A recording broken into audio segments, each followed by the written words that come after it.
find the equation of a straight line passing through the point find the equation of a straight line passing through the point capital A. Find the equation of a straight line passing through the point capital A whose coordinate x1, y1, z1. Find the equation of line passing through the point capital A whose coordinate x1, y1, z1. समझते जाइएगा, उसका coordinate है x1, comma देके y1, comma देके z1. ठीक है, चिंता नहीं करना है, आराम से पढ़ना है, 2 क्लास में ही कंप्लीट हो जाएगा अगर ढंग से पढ़िएगा तो. और क्या लिखे? Find the equation of straight line passing through the point capital A which coordinate x1, y1, z1 and parallel to vector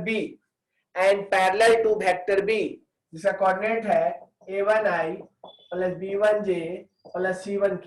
जानबूझकर ऐसा लिखे, एक वेक्टर B के पैरेलल है.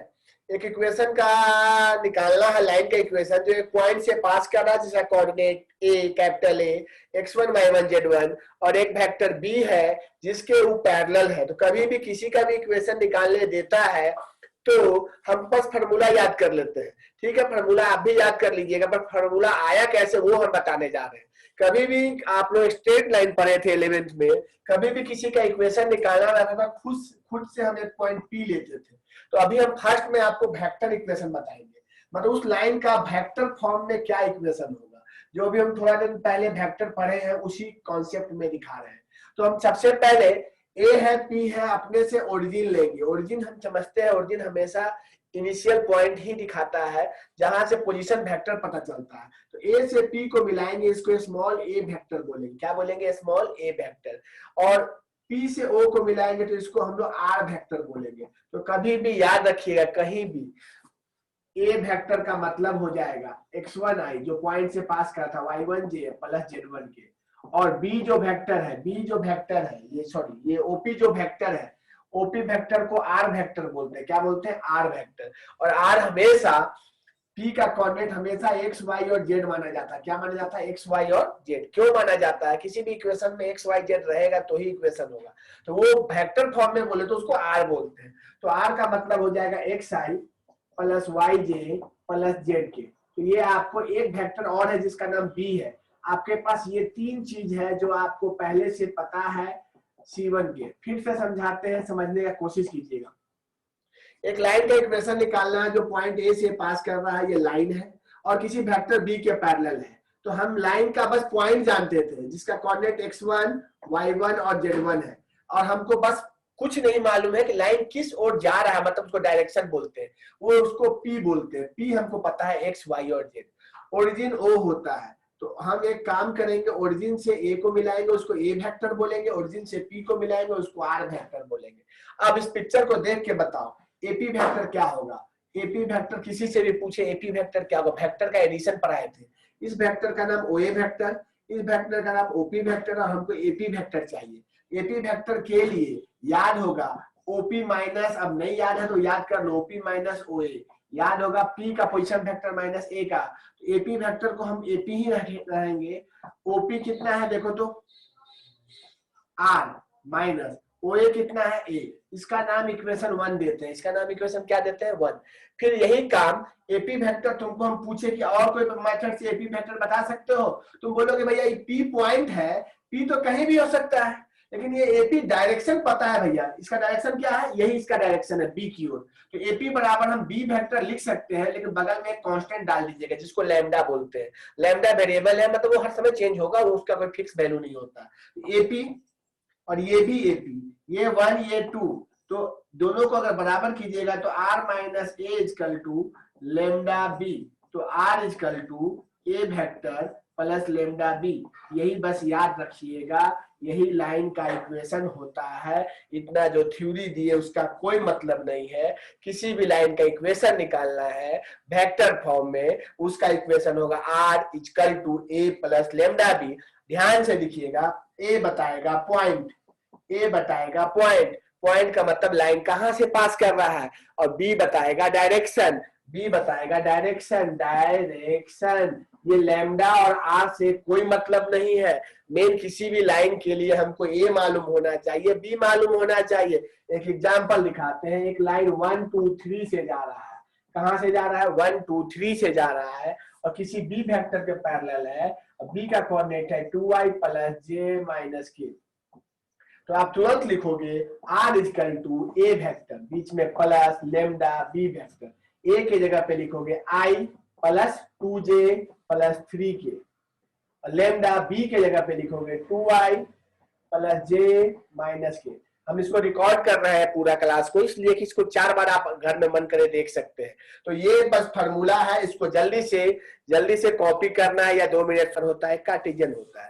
अभी ये जो फार्मूला है ये वेक्टर इक्वेशन, हमको कार्टेशियन इक्वेशन चाहिए। क्या चाहिए? Cartesian equation.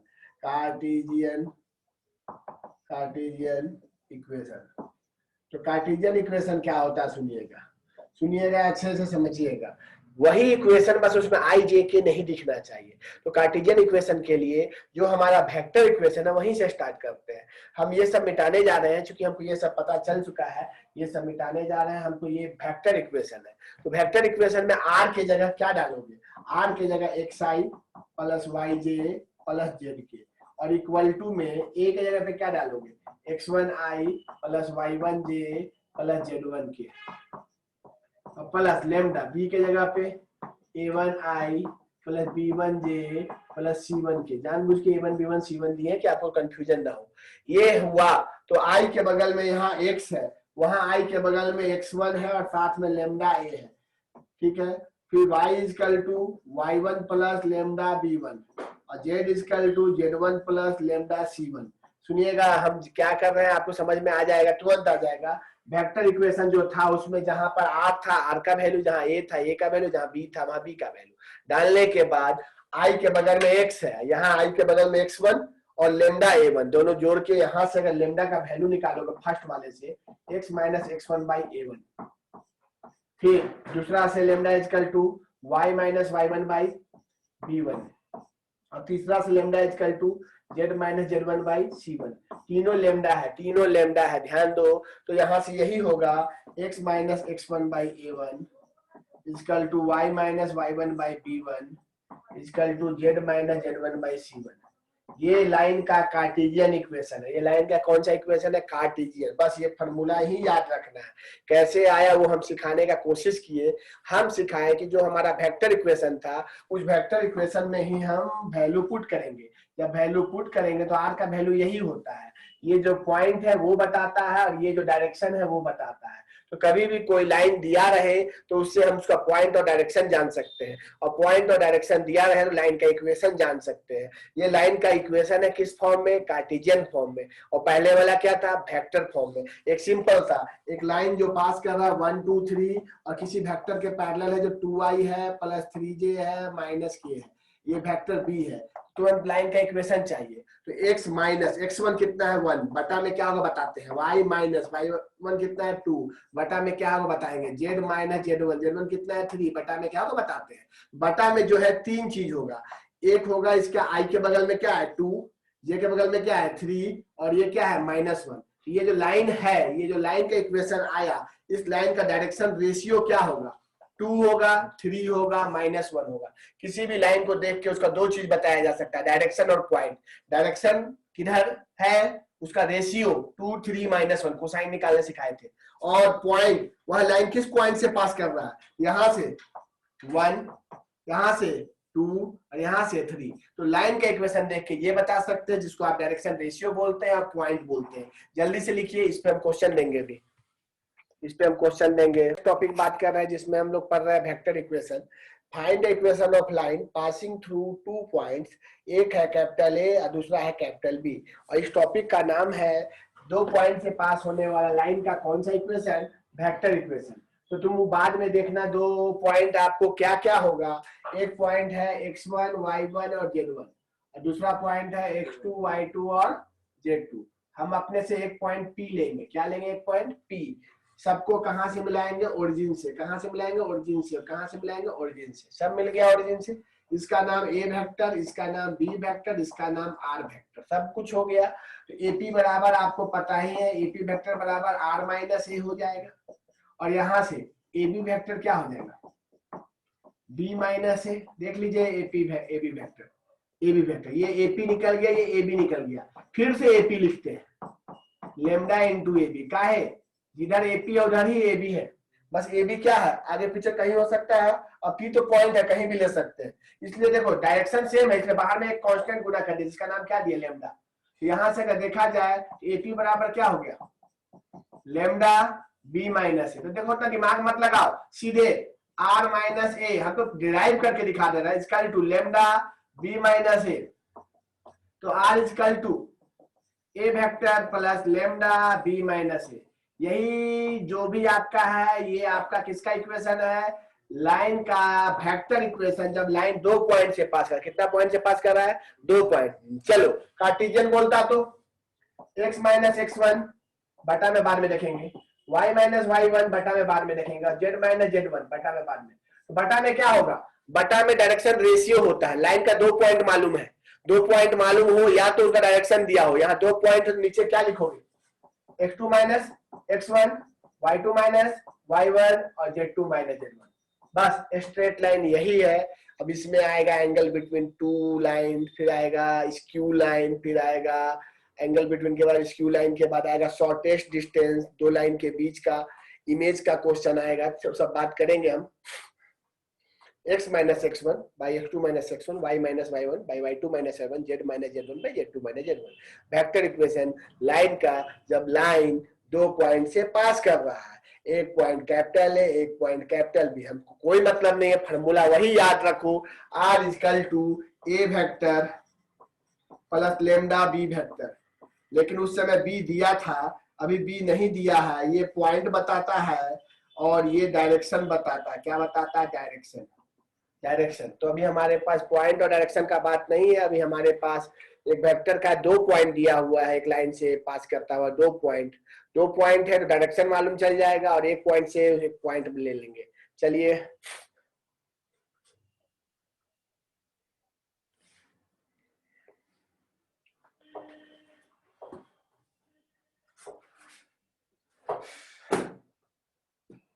टेंशन नहीं लेना है, 1 मिनट पाउच करें पहले। बिटवीन टू लाइन्स, 2 लाइन के बीच का एंगल निकालना है, 2 लाइन के बीच का एंगल निकालना है। एक लाइन R है A1 प्लस लेमडा B1 और एक लाइन R है जो A2 प्लस म्यू B2।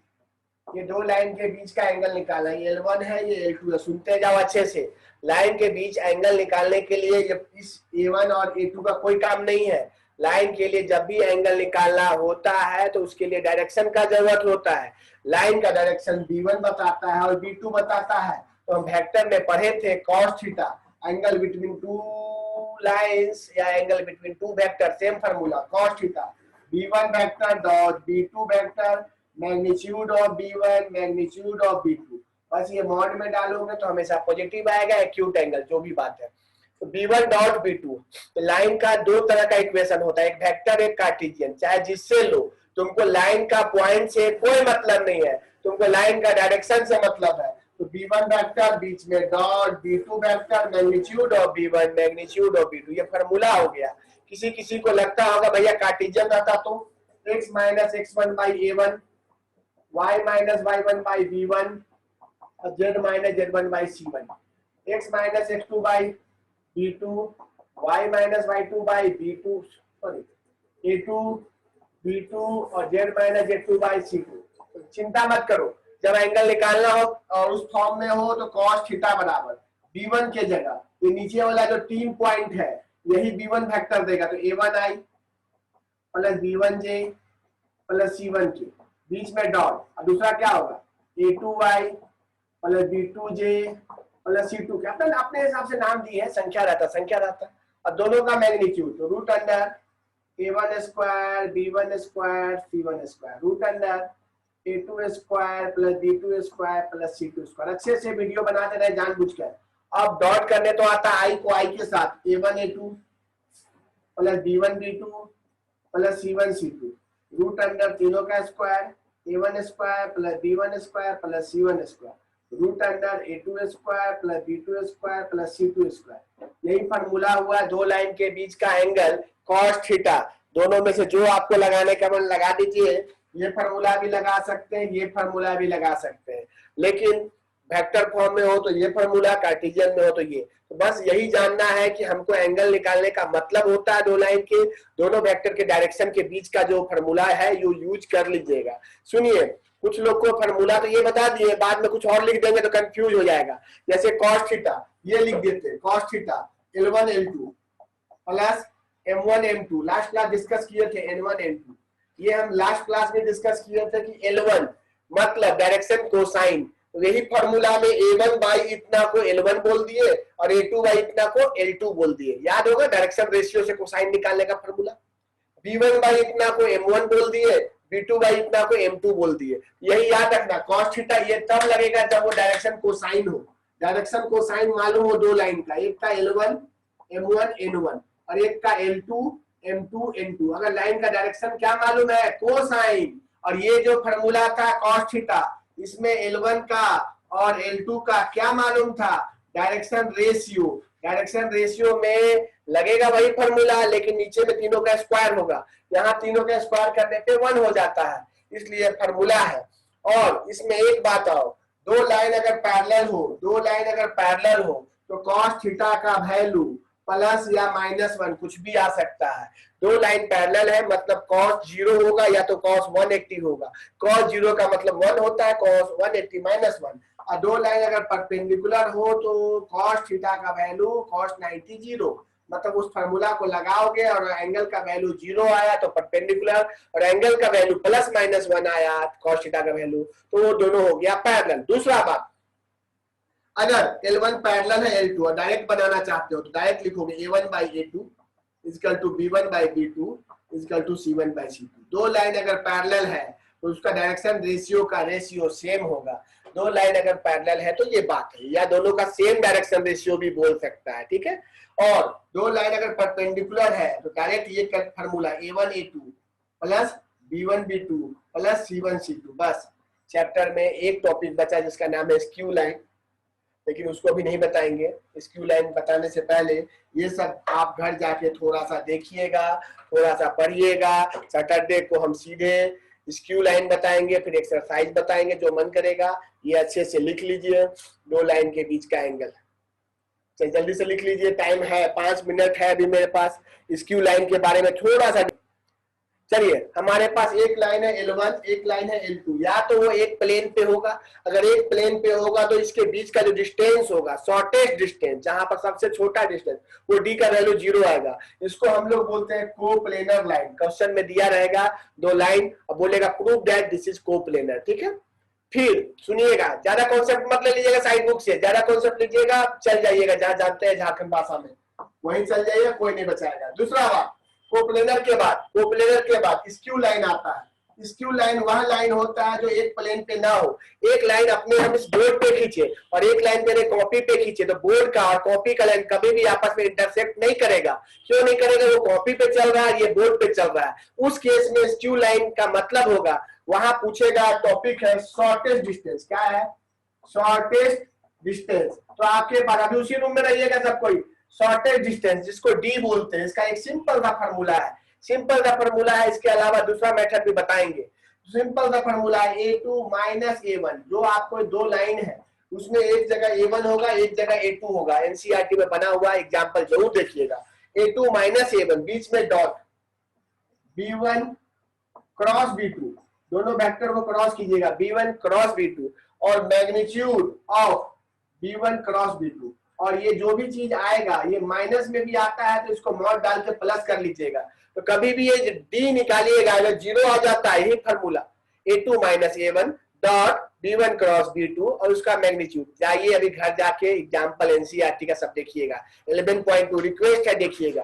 तो स्क्यू लाइन में D का कुछ ना कुछ वैल्यू आएगा। अगर वह कार्टेशियन फॉर्म में है तब भी उसको वेक्टर फॉर्म में चेंज कर लीजिएगा। चेंज करने के बाद ये फॉर्मूला लगा लीजिएगा, कोई परेशानी नहीं है।